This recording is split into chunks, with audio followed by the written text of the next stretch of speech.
अभी मजा आएगा ना। भाई किसी की क्या जरूरत है आपको गाली निकाले, बहन के लोड़े को घर से निकाल के पीटे। लगा मेरा मजाक।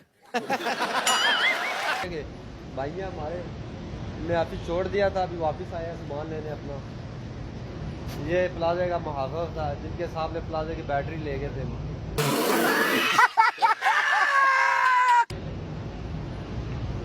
चला भाई कुछ बोलना चाहेंगे आप? तो मस्जिद की बैटरी चोरी हो गई। अबे जल्दी बोल, कल सुबह पनवेल निकलना है।